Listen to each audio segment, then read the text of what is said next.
Hiya and welcome to this podcast, The Teen Whisperer, a podcast for mums of teenage daughters who are trying their best to figure out this whole, teenager thing without completely losing the plot. I'm Rach Friedley and I help mums like you build stronger, more connected relationships with your daughters by understanding what's really going on beneath all those eye rolls and slam doors. You know the ones. Oh yeah, and by the way, I'm a mum, so 100% get it. Together we'll tackle the highs, lows and everything in between with a physiology first approach. Today's episode is a big one, especially as we're diving headfirst or are already in it in the holiday season. So let me set the scene for you. It's now, right now, this moment. The tree is up, the decorations are done, the cards are written, hey ho, I can wish. The calendar is packed and you're juggling more to-dos than you can count. Meanwhile, your daughter is either hiding in her room scrolling through TikTok or YouTube or convincing you she absolutely must have the latest trend to stay cool. You're left wondering, is this what the holidays are supposed to feel like? Sound familiar? If so, today's episode is just for you. We're tackling how social media, stress and holiday chaos collide, and more importantly, how you as her mum can be her anchor in the storm. Stick around because we'll unpack why she's feeling the way she does, what's happening in her body and brain, and get some practical ways you can help her manage her energy, boost her motivation and get the sleep she needs to thrive. So the holidays this time of year are a very strange mix of excitement and pressure. For your teens, social media ramps us up to a way whole new level.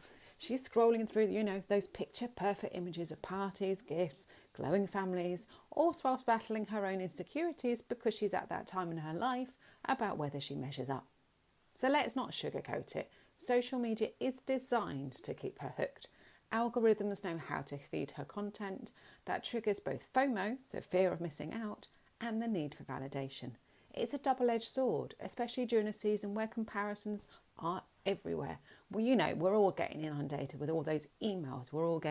All of our feeds are full of that information, and that's what she's getting. But here's the twist. The impact of all of this doesn't just stay on her phone. It shows up in her energy levels, her sleep patterns, and even her motivation. So you might see her exhausted, but wired, staying up late scrolling, then dragging herself out of bed the next morning. Irritable or moody, but snapping at the smallest things or withdrawing from family activities so you don't see her at all. Or feeling overwhelmed but unmotivated. So feeling like she has so much to do but has no energy to tackle it. Emotionally, she might feel anxious, left out or just not good enough. Physically, the lack of sleep and constant stimulation take a toll, leaving her body out of sync and her mind in overdrive. So let's break it down. At this age, her prefrontal cortex in her brain, that part responsible for decision making, impulse control and emotional regulation, is still developing, as I've talked about before. Meanwhile, her limbic system, the emotional centre, is in overdrive. This makes it hard for her to resist the pull of social media or step back from comparisons. Number 2, her body. The constant stimulation from her phone disrupts her circadian rhythm, making it harder to fall asleep and stay asleep. Now, this is on top of the fact that our teenagers don't get the melatonin released until later on in the evening. So then it just makes it a double whammy. So their melatonin is released between 11 a.m. and 1 a.m. And if she's got that constant stimulation from her phone, it's a double whammy and it makes it so hard. Lack of rest doesn't just make her tired. It impacts her mood, concentration, even her immune system. And number 3, her heart. Deep down, she wants to feel connected, valued and accepted. As we all do as women, especially because of our female brain, this pressure, this connection is like a drug. Social media promises that, but often delivers the opposite, leaving her feeling isolated or not enough. So here's some perspective. Teens who spend 3+ hours a day on social media, and I'm thinking that's quite mild actually, are more likely to report symptoms of depression and anxiety. So those levels just ramp up the more time your daughter spends on social media. And social media, by the way, is covering things from TikTok, Snapchat, Snapchat, Instagram. My brain went dead. YouTube, all of those things that you've got an app, all of them are social media. Sleep deprivation amongst teens has rocketed, with nearly 70%, yes, you heard me correctly there, not getting the recommended 8 to 10 hours a night. And according to the anxious generation, the rise of social media coincides with a 59% increase in anxiety disorders amongst girls. And I hasten to add that disorders is just your body giving you a message that something is wrong. It's a natural reaction to something in your life. These aren't just numbers, they're wake-up calls. So I'm going to give you 3 tips to help right now about what you can do to support her energy, sleep and motivation during this really busy season. So number 1, sync with her energy cycle. So teenagers often have a delayed sleep-wake cycle, as I've already spoken about, meaning they naturally feel more awake at night and struggle in the morning.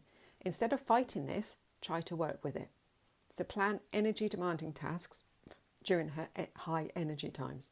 This might be late morning or early afternoon. And encourage gentle activities in the evenings. Things like journaling or stretching or a walk with the dog can help her to calm down. Number 2, create a sleep sanctuary.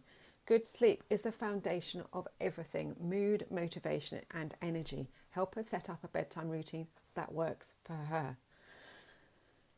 Ideally, limit screens an hour before bed. Blue light disrupts the melatonin production. So as well as it being delayed release, then the blue light disrupts it as well. So it's like a triple whammy. The hormone, obviously melatonin is the hormone that helps her sleep. So suggest reading off her screen or listening to calming music instead. Make her room a sleep haven. Keep it cool, dark and quiet. If she struggles with racing thoughts, try a weighted blanket or a lavender pillow spray.